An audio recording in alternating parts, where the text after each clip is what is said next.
Bonjour, j'espère que vous allez bien. On se retrouve aujourd'hui pour une nouvelle vidéo avec un nouveau thème qui est la préparation du cheveu.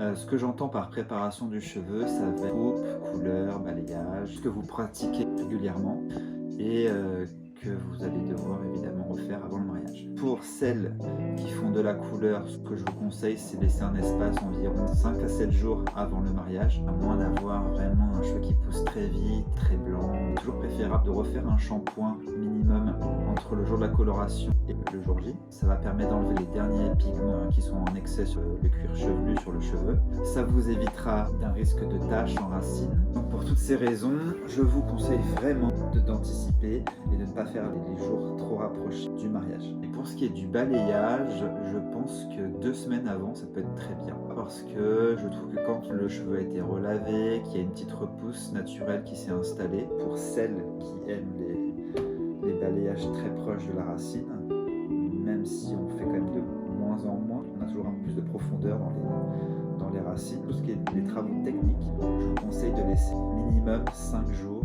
pour la couleur et le balayage 15 jours.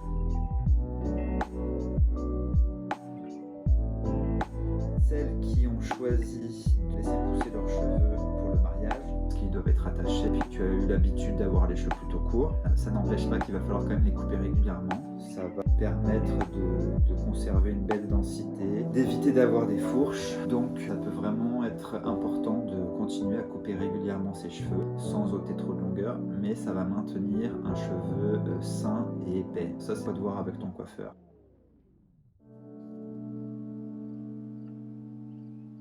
Point important, continuez à faire régulièrement des soins, vraiment.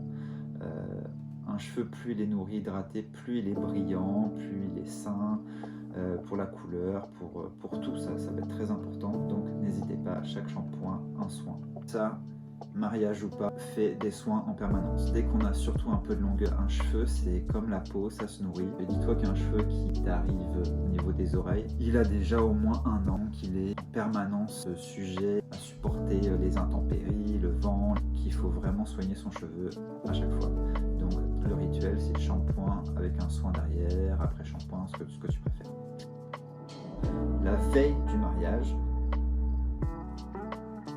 ce que je conseille, c'est d'effectuer un shampoing, celui que vous utilisez en temps général. Alors, évitez les shampoings riches, on va utiliser plutôt un shampoing nettoyant pour éviter d'avoir un cheveu qui soit trop gras le lendemain ou pour celles qui ont cette tendance. Mettez un peu de soin sur les longueurs après shampoing, ce que vous avez, sur les longueurs et pointes, et rincez. Pas besoin de faire un soin que tu laisses poser ce jour-là. Ensuite, effectuez soit un séchage naturel, soit un séchage au sèche-cheveux, et pas plus.